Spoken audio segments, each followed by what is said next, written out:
This is The Guide Gals, a modern, wedding-focused podcast by the experts at Here Comes the Guide.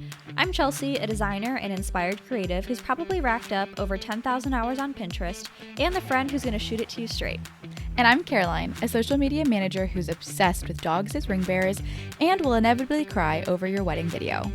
We've seen it from all sides. We've been brides, planners, bridesmaids, and have worked with standout brands throughout the industry. Think of us as an extension of your wedding party and hang out with us as we share the ins, outs, ups, and downs of the road to I Do.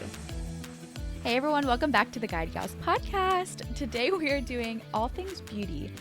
Everything that you need for your wedding day, which is a weird thing to think about, and sometimes you don't think about it at all for a while because you're thinking about other logistics that are just as fun and exciting, but we want to break down all of the beauty things that you'll need for your day. Yes, and of course we think, and you should too, that you're beautiful just the way that you are, but on such an important day, of course you want to look and feel your best. So we're going to break down the exact timeline of when we would recommend doing certain beauty things in order to make yourself feel really great. So yeah, we're going to break it down for you. Yeah, we have this whole timeline, but before we break it down, obviously we're going to talk about beverages of the day. Chelsea, what are you drinking? I have what was once a really good iced latte that I made, but now I just have a melted drop left in here. But it was really good. I was just too eager. Yeah, I believe it. No, I'm sure it was really great. Mine I just made huge. It's a big old cold brew with oat milk in it, but I'm realizing right now I didn't put any sweeteners in it, so we'll see how that goes. I'm a girl who loves a good sweetener. I love something fun in it. But I am having quite a large one. I did not sleep well last night, but I'm pulling the energy back for the podcast. Love it. I love how you drink out of, you always have a cute cup, of some kind. And I like the mason jar. This is, yeah. I have that one. Yes.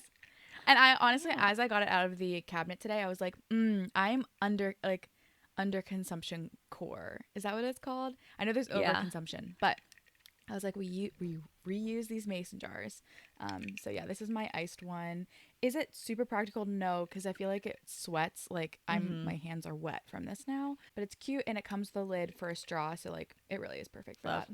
Okay, our timeline is going to start at the 5 to 6 months kind of time frame, and a lot of our other timelines start a year out. But really, I think with this, naturally, you're going to think about those other details and then kind of think about this. Now, this is something you might think about more than 5 to 6 months out. You might think about this part of it right after you get engaged, because I think there is a culture around trying to get a wedding body.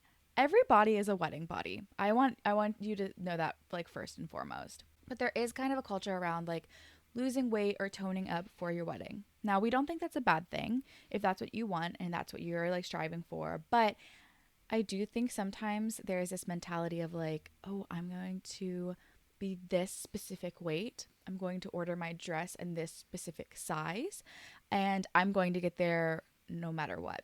We are huge proponents of taking care of your body and just being healthy. So every body is a wedding body, and I just wanted to kind of say that at the top of this because this is something that we see play out in a healthy way, and we've also seen it play out in an unhealthy way. That's our big caveat before we jump into this. So if you are thinking about, okay, I do want to look and feel my best, a lot of the times when I feel and look my best, I think, is when I'm staying active. So finding a type of exercise before the wedding can be great in two kind of ways. One, getting your body moving, getting those endorphins flowing, loving the serotonin there. But also, I think it's a great way to relieve stress around wedding planning. So it kind of serves two purposes. So you could sign up for a yoga class. You could start going on walks with your bridal party at any point. You could hire a personal trainer, or you could do none of those things, and that's totally fine. No one is expecting you to train for a marathon. Nobody's expecting you to come out on your wedding day looking like a bodybuilder. But if you find something very simple to add to your routine, I think it could have a lot of benefits. You could also take a look at your eating habits. Again, this can kind of serve multiple purposes.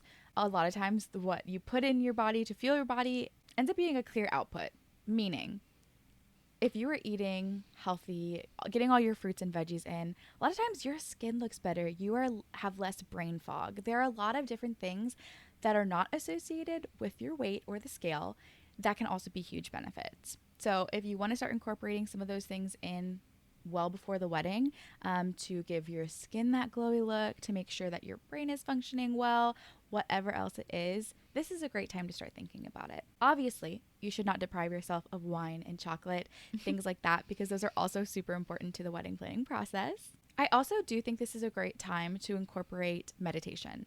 I used to think meditation was like stupid. I don't know why. Like I was like, oh, this is like lame and boring, mostly because I have a hard time sitting in silence by myself. But I've recently started to do a lot more meditation. I have a couple of different apps that I pay for now to do meditation with, and the quality of life for me, I think, has significantly improved. Mostly, I think, in the way that I handle stress, the way that I handle what life throws at me day to day, I can now kind of take on in a better headspace. So I think any of these things, exercise, what you eat, meditation, are great things to incorporate before your wedding for multiple reasons. Not just because of the scale, but because of all of the other wonderful benefits as well. Yeah, and I think just like you said, Caroline, like you end up feeling better when you're being active and making healthy choices. If you're going into this with the mindset that you want to change something physically about yourself, maybe trying to shift that to I want to feel really confident and really healthy, and just try your best to make healthy choices all around. I think that that's like the best mindset to go into it. Now, this is like not a health and wellness podcast, so please keep that in mind as we speak on these things. But just like you said too, Caroline, I feel the most confident when I am being active, because when I'm doing things that are like physical, like working out in any way, it just makes me feel proud of myself. So I end up just feeling more confident in the way that I look, and, you know, more eager to make healthy eating choices and all of that stuff. So it really does have a snowball effect. So even just like the positive thinking on that, like shifting the mindset to, you know, a more healthy space can lead to healthier choices across the board, which will, I think, make you more beautiful. So yeah.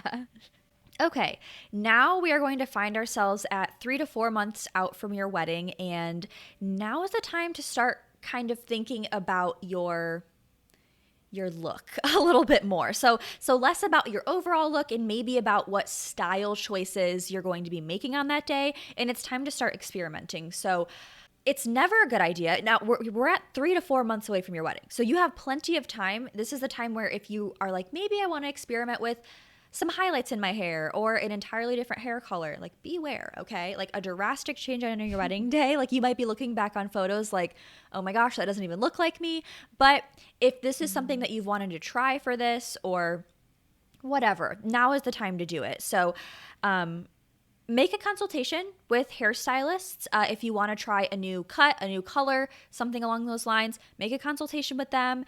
Start experimenting. Like I said, try things out. That way, if you don't like the result of something, you have plenty of time to change it back or change it into something else. Really figure out what makes you feel the best and the most confident.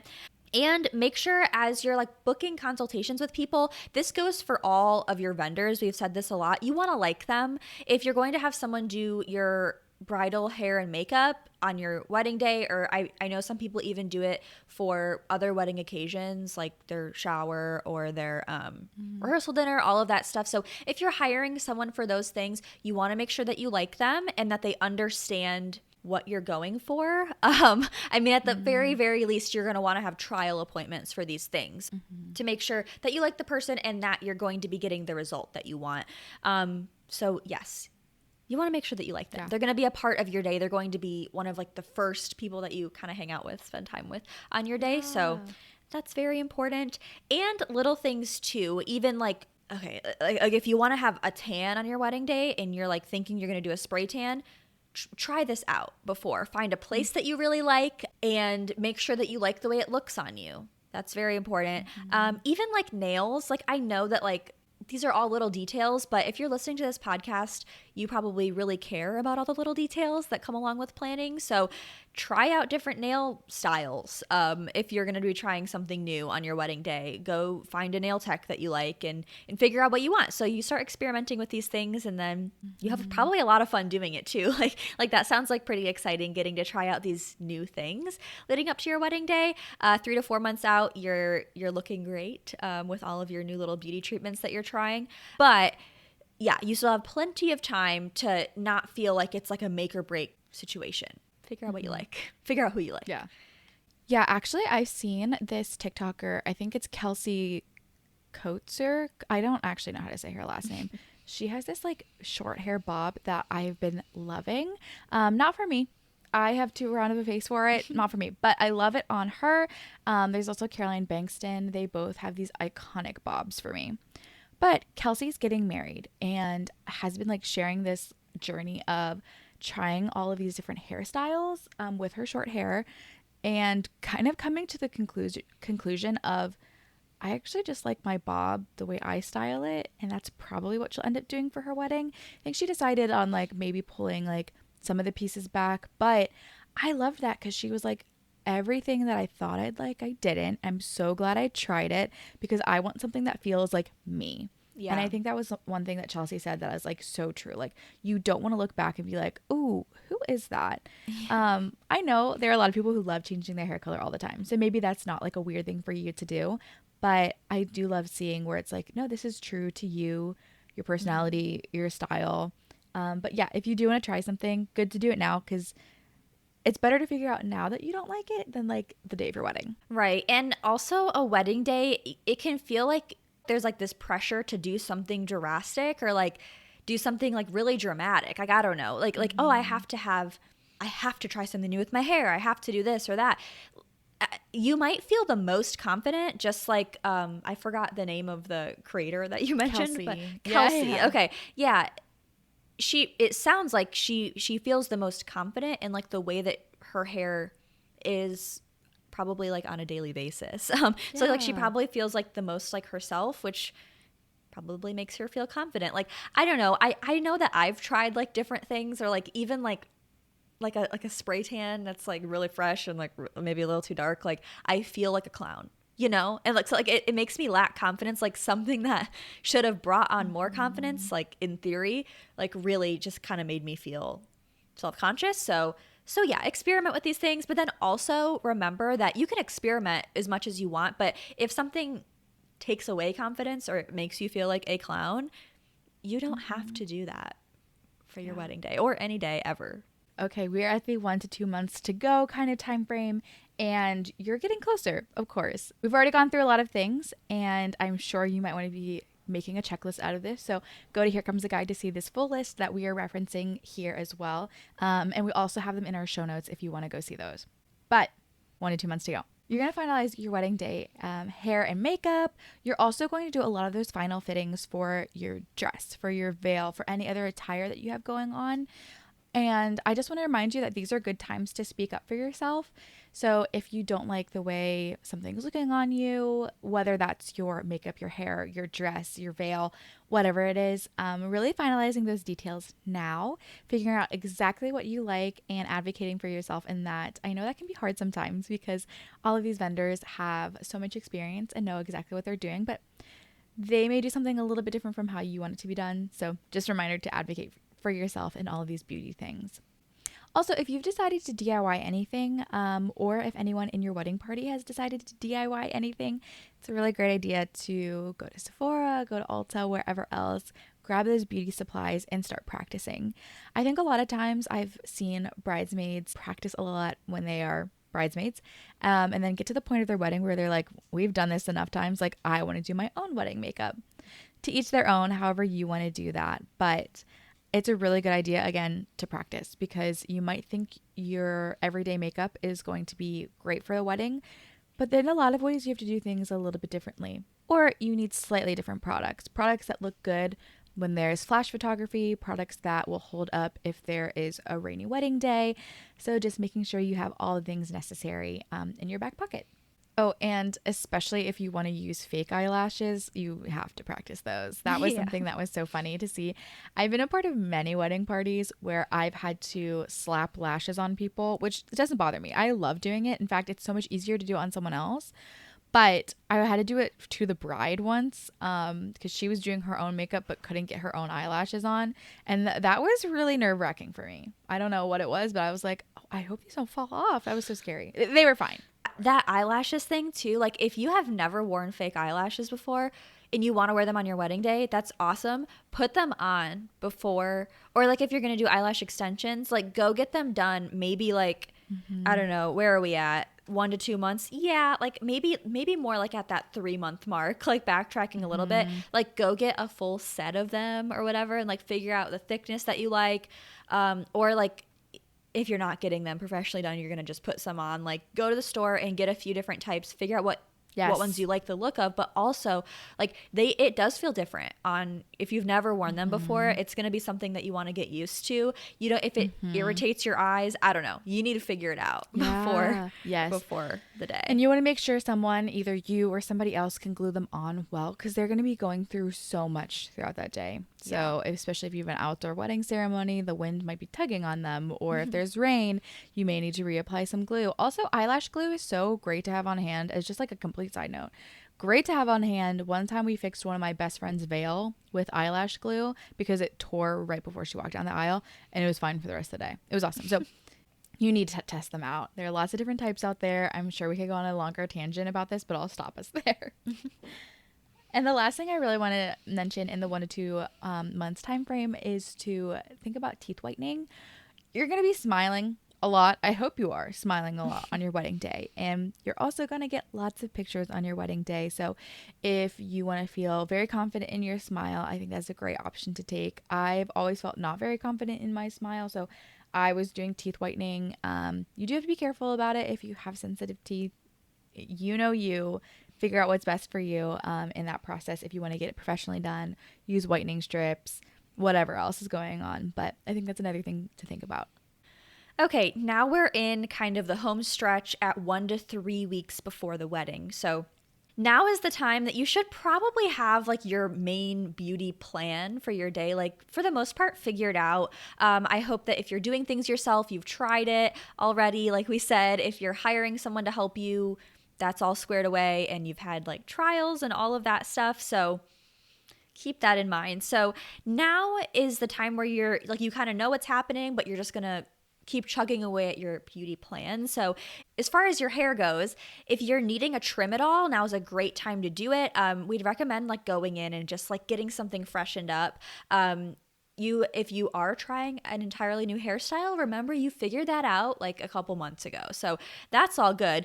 But you might want to get in there and just like maybe get like a conditioning treatment so things are like really nice and I don't know, fresh looking, trim it up so there's no like dead ends, whatever. Get things nice and clean. And then if you're needing to color your hair, touch up your color, probably 2 weeks before is when you'll want to do that. Remember, now's not the time to completely like dye your hair the opposite color of what it is right now. You already figured that out. Another thing that you might want to do is invest in some really nice products, maybe like moisturizers, perfumes. You might have already figured out your wedding day perfume, but if you haven't, figure that out now. Find a nice moisturizer that matches it, like a body cream kind of thing, and moisturize on the daily. We'd recommend that. For one, it'll make you feel great. And two, like it'll make sure that everything is like nice and soft and smooth like on your wedding day.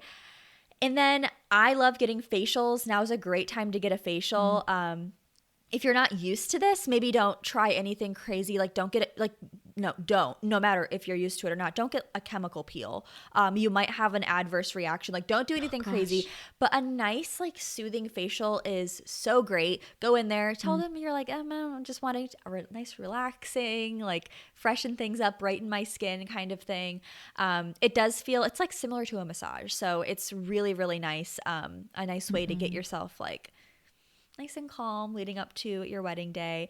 And on that topic, go ahead and get a massage too. If time and budget allows, that's a really great thing leading up to your wedding and anytime ever. ever. Yeah. We love facials and massages. Big Yeah. fans. Okay, we're in the 3 days to go time frame now. And a lot of people I know usually take these days off. You should. If you haven't thought about that, take these days off. And they kind of naturally become this beauty time frame and spa day. There's like lots of different appointments or different things that you can do. Even what Chelsea said in the 1 to 3 week time frame, you can also squeeze some of those things in here, or touch-ups or things. So getting the mani-pedi needs to be though 3 days out, because you don't want to give your nails 3 days, I guess.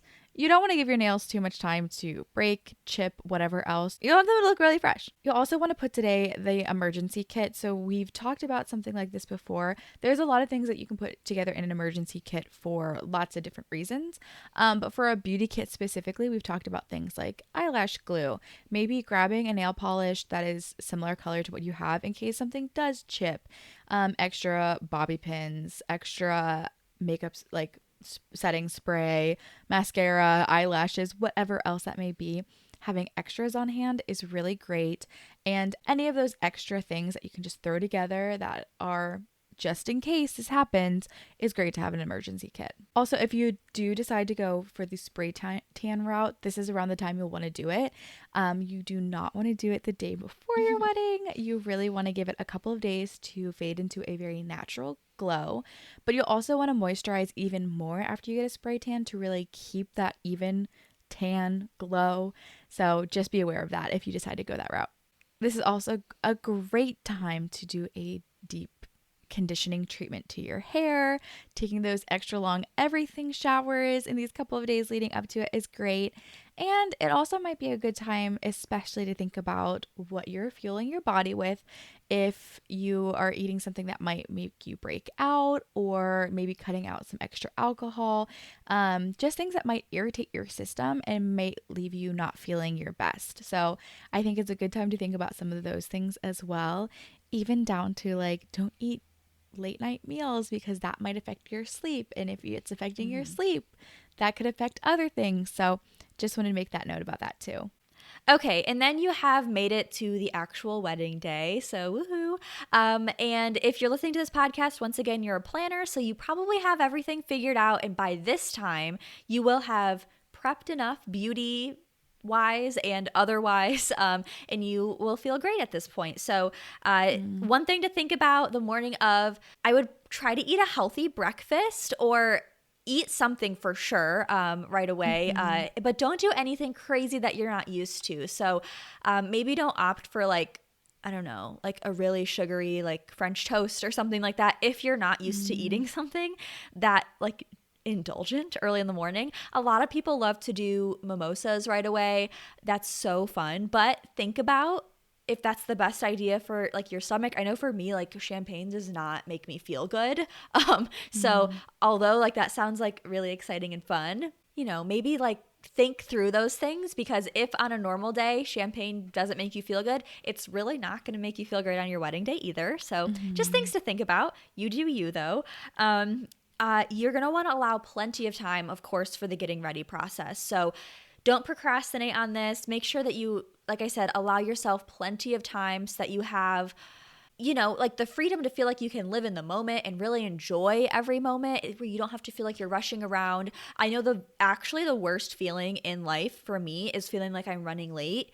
Oh my gosh, like I turn into a monster. Like, and I'm running late a lot, by the way. So, it just like it makes me so stressed out. So plan ahead and make sure that you're allowing yourself plenty of time so that you don't get that anxious feeling and you don't feel like, I know when you're trying to do things quickly, it's never going the way that you want it to. So yeah, 2 to 3 hours before your ceremony is plenty of time probably for all of that, for getting ready, but really give yourself that time. And then we would recommend too, as you're getting ready, before you put your dress on, wearing like a button-down shirt or those like super cute silk robes that people wear getting ready is going to be great. You don't want to have to pull anything over your head and like rip an eyelash off like in the process. So yes, those are things to think about. And then put on your special perfume that you picked out and really try your best to just be present in the moment. Yeah, take lots of deep breaths and remember that you listened to our podcast and you planned everything out and you were so prepared that you got to your wedding day and everything just feels great because you were ready. Yes. There are a lot of things that go into the beauty timeline, and I'm sure there are things that we missed that you might want to do as well.